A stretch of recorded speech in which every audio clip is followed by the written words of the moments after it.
This video is brought to you by Temu. Thanks to the people at Temu, they are giving new users a $100 coupon bundle. Click in the description below to claim the bundle and use them for your next purchase. In a world of physics-defying strength and gigantic muscular men that are almost as buff as me, Hibiki, an ordinary high school girl with an unusually large appetite, decides to join a gym near her school in order to lose some weight. But when she arrives there, she coincidentally runs into Akemi, a classmate of hers who is a rich and perfect model student with perfect grades in all subjects. And upon seeing Little Miss Perfect, Hibiki loses her motivation to work out and decides to quit the gym until Akemi surprisingly approaches her with an unhealthy amount of enthusiasm, as she's excited to finally have a workout buddy the same age as her, which makes it difficult for Hibiki to quit now. The girls are then taken to the gym's main workout room, but upon opening the door, Hibiki is shocked by a sight of overwhelming testosterone and manliness, as the room is filled with Tyler 1 wannabes, which solidifies Hibiki's desire to quit. On the other hand, however, Akemi is overly thrilled to see so many chads with bulging muscles, which freaks Hibiki out even more. But as Hibiki plans her escape from these freak shows, she runs into Machio, the gym's best trainer and the real star of the show, and immediately agrees to join the gym after being completely smitten by Machio's good looks, and is thrilled that he has a normal body compared to the monsters she witnessed earlier. The next day, both girls are completely charmed by Machio as he randomly begins explaining how to do a proper bench press for some reason, and Hibiki is glad to see that Akemi is attracted to normal guys too. But when Akemi then does a few bench presses and begins to feel the burn in her chest, she says she hopes to one day look as buff as the muscular men she loves. Meanwhile, Hibiki finds herself completely unable to keep up with Akemi as she greatly struggles to do even half as many bench presses. But while lamenting her lack of strength, Machio comforts Hibiki and tells her that everyone needs to move at their own pace, which makes her fall deeper in love with him. But as they talk, Machio suddenly flexes his muscles and reveals his inner muscular chab that was hidden beneath the tracksuit, which causes Akemi to fall even deeper in love with him, while Hibiki realizes that Machio is not her normal Prince Charming after all. And as the girls walk back home after training, Akemi is thrilled to learn that Hibiki has a bottomless stomach as she's always eating something, and tells her that if they work hard together and eat a lot of protein, they can both become super muscular bodybuilding babes, a thought which terrifies Hibiki. A few days later, Hibiki worries that she's made no progress as her weight is increasing rather than decreasing. But when she complains about this to Machio, he explains that despite losing fat, her weight increased because she gained muscles, and that exercise and a balanced diet is the only way to get a beautiful body like his. In reality, however, Akemi soon realizes that Hibiki simply hasn't lost weight because she actually has the appetite of a starving T-Rex. A few days later, Hibiki and Ayaka, her best friend, watch an action movie together at Ayaka's house, but are soon interrupted when Ayaka is forced by her older sister to help run the family business for a little while. To Hibiki's surprise, however, Ayaka's family business turns out to be an intense boxing gym that trains the world's best fighters, which she regularly spars against. And as Hibiki watches Ayaka and the others go at it, Ayaka's sister convinces Hibiki to try and hit a punching bag. But to everyone's surprise, Hibiki's strength is so overwhelming that it breaks the bag, a feat that can't be accomplished by a mere mortal. Damn. Sometime later, Satomi, a teacher at Hibiki's school, decides to join Silverman Gym in order to lose weight. But when she gets there, she's completely shocked to see that 2 of her students are already a part of this gym. And upon seeing this, Satomi decides that she has no choice but to quit the gym. A decision that she quickly changes her mind about after meeting the handsome Machio. And when Satomi then agrees to join the gym and begins working out with Machio, Hibiki tells her that it's good for older women to exercise, which leads a pissed-off Satomi to tell her to watch her mouth. Later on, as the girls watch Satomi work out, they notice a strange tan line on her stomach, and begin to speculate that Satomi must be into some kind of extreme sport. In reality, however, Akemi is just an avid cosplayer, who desperately doesn't want anyone to find out her secret, especially not her students.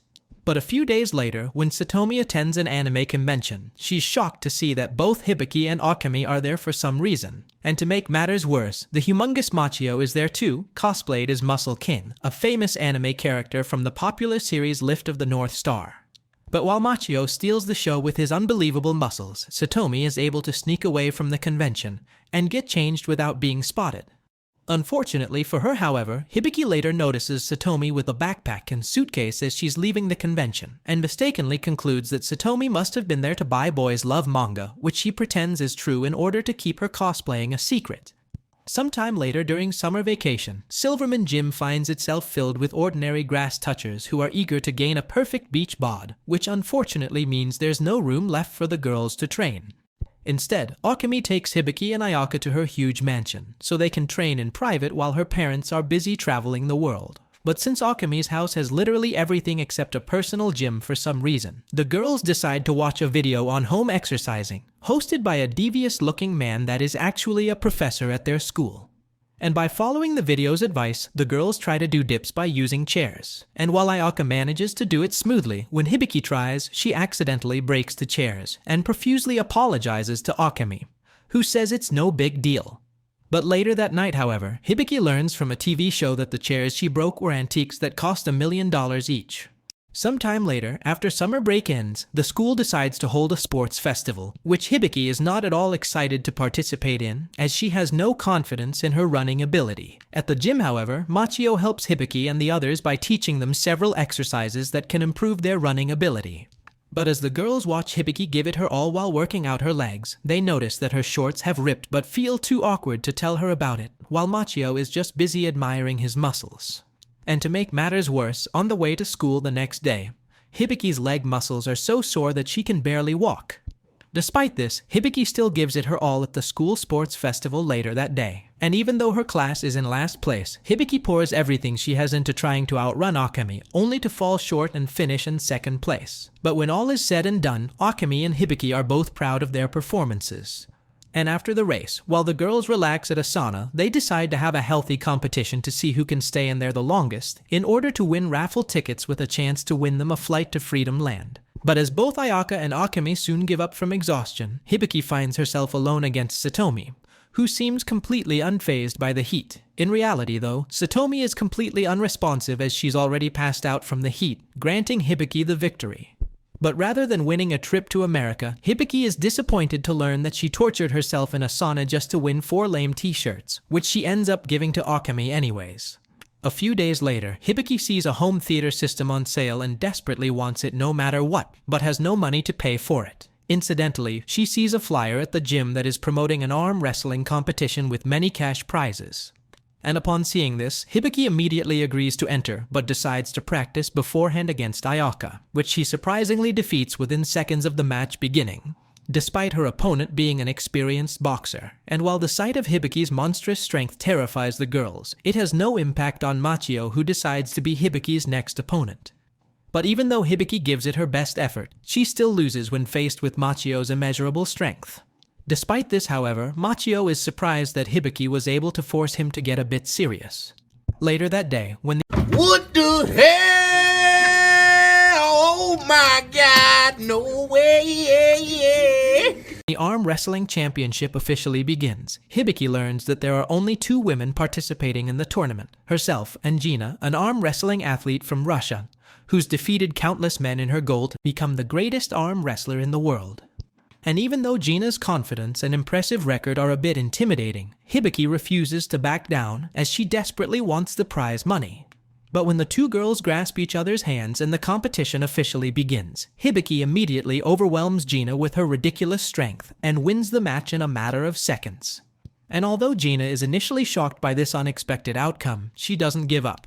And the next day, Gina transfers to Hibiki's school in order to get revenge on her in an arm wrestling rematch, only to learn that she's actually in the wrong classroom. And later that day, Gina secretly follows Hibiki around the school to learn the secrets of her strength. But when Hibiki fails to do a single pull-up because she is too weak, Gina mistakenly believes that the cunning Hibiki is hiding her true strength from her. And despite Hibiki's best efforts to avoid this crazy Russian throughout the day, when she finally returns home, she's shocked to see that her parents have allowed Gina to live with them, as they are her host family. The next day, because the gym is closed, Hibiki decides to invite her friends to visit the restaurant that her family runs, and the girls enjoy a feast of delicious Japanese barbecue together, which Gina believes could be the source of Hibiki's inhuman strength. Afterwards, Hibiki complains that, because the monthly fee for the gym is quite expensive, and the cost of all the food she devours is also quite high, Hibiki has to work 5 times a week to make enough money, but when Akemi reveals that she can just ask the school to cover the entire fee for the gym, Hibiki is completely shocked as she never knew that was possible. At school the next day, Gina reveals that she watched anime and Jackie Chan movies to learn about Japanese culture, and while in class, she immediately recognizes Satomi as the famous cosplayer which she is a fan of. When she later confronts Satomi about this, Satomi begs her not to expose her secret, and that she'll do anything Gina wants in exchange. To her surprise, however, Gina just asks her to hang out together in Akihabara, but on the way there, Satomi asks Gina why she even wants to go there in the first place, and Gina reveals that she actually wants to form an idol group with all the girls, including Satomi, but this will unfortunately have to remain a fantasy for now. Meanwhile, a mysterious man tells his secretary to book him a trip to Japan. And a few days later, the mysterious man lands in Japan, and terrifies the airport employees with his overwhelming stature. The next day, Machio instructs the girls on how to do proper back workouts so they can become strong enough to carry trash teammates in online games, when his muscles all of a sudden sense a dangerous presence. Suddenly, the mysterious man is revealed to be Arnold, a famous movie star who both Hibiki and Ayaka are huge fans of, and who is shockingly also Machio's mentor back when he studied bodybuilding in America. Arnold then reveals that he came to Japan to see his former students' progress, and upon seeing Machio's display of immense strength by crushing a hand grip, Arnold invites him to a bodybuilding competition that he sponsors. You son of a bitch! The next day, the girls arrive at the bodybuilding competition to cheer Machio on, and are escorted by Arnold to the VIP section. And while Hibiki and Ayaka fawn over Arnold's ridiculous strength, he explains that in each round of this competition, bodybuilders will score points based on how well they perform specific poses. And as they watch the competition unfold, Akemi is extremely happy to see so many muscular men with bulging muscles, posing as if just for her. But when it is finally Machio's turn, however, he performs a pose that is so unbelievably powerful that it causes the entire audience to imagine their clothes being ripped away, and even causes the other competitors to kneel before him and surrender from the competition, as they pledge their loyalty to the god of muscles. Afterwards, Arnold reveals that the competition was actually just a test to see if he was worthy, and he invites Machio to compete against him in Las Vegas. But Arnold is then left rather shocked when Machio refuses to compete so he can focus on his job at the gym.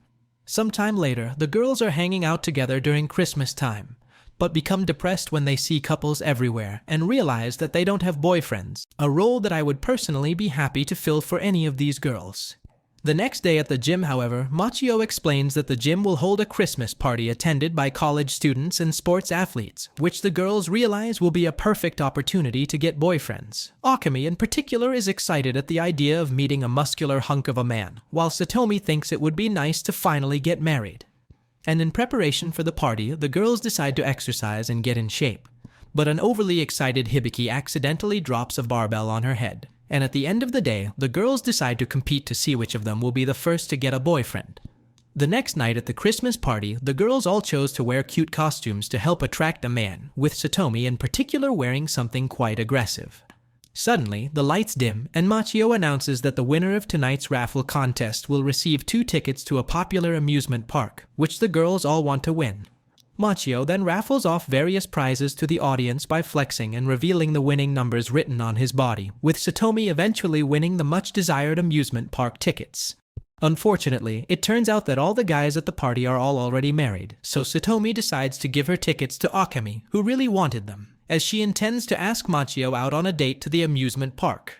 The next day, the girls decide to stalk Akemi and Machio, and are shocked to see that Machio actually agreed to the date. And what's even more shocking is that the two of them seem to have a normal date together without Machio ever ripping off his clothes. But when Machio and Akemi enter a suspicious tent, Gina and Hibiki decide to follow them in, thinking that they're doing something obscene. In reality, though, the two are just participating in a cosplay event together in order to give Akemi a great excuse to look at Machio's muscles, which Hibiki then realizes is what Akemi has been doing all day. Suddenly, Akemi terrifyingly begins describing how much she loves muscles, and how Hibiki simply doesn't understand the beauty of a truly macho man. This speech is then abruptly interrupted by Machio, who once again thinks this is a perfect time to talk about performing proper bench presses. Sometime later on New Year's Eve, Hibiki and Gina are chilling at home, when Akemi and Ayaka suddenly show up to invite them out to a nearby shrine.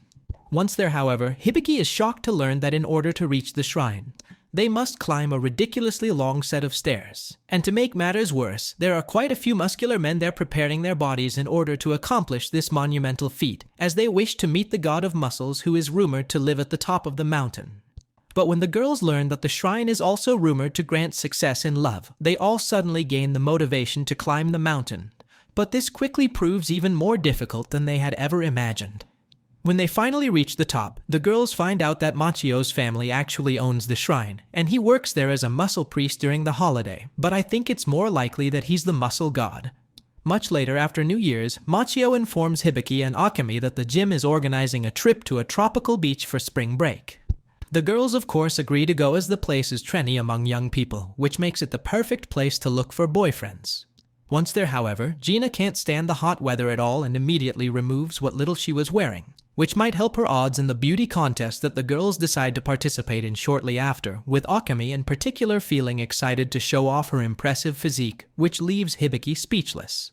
Once the contest officially begins, however, both Gina and Ayaka are immediately disqualified for inadvertently breaking the rules. Meanwhile, Akemi succeeds in impressing everyone by demonstrating her ability to do handstand push-ups. And since Hibiki also doesn't want to lose, she decides to show off her inhuman punching strength. When the contest committee then reveals that the result is a tie between Akemi and Hibiki, the two of them decide to compete in a bench-pressing battle to determine the true winner, which Akemi eventually wins despite Hibiki's best efforts. Despite this, Hibiki and Akemi later talk about how much they've both grown thanks to their training. But their heartfelt conversation is soon interrupted by Arnold, who just felt like dropping by to convince you to subscribe to my channel. Thanks for watching this anime recap, and Arnold hopes to see you all again in the next one.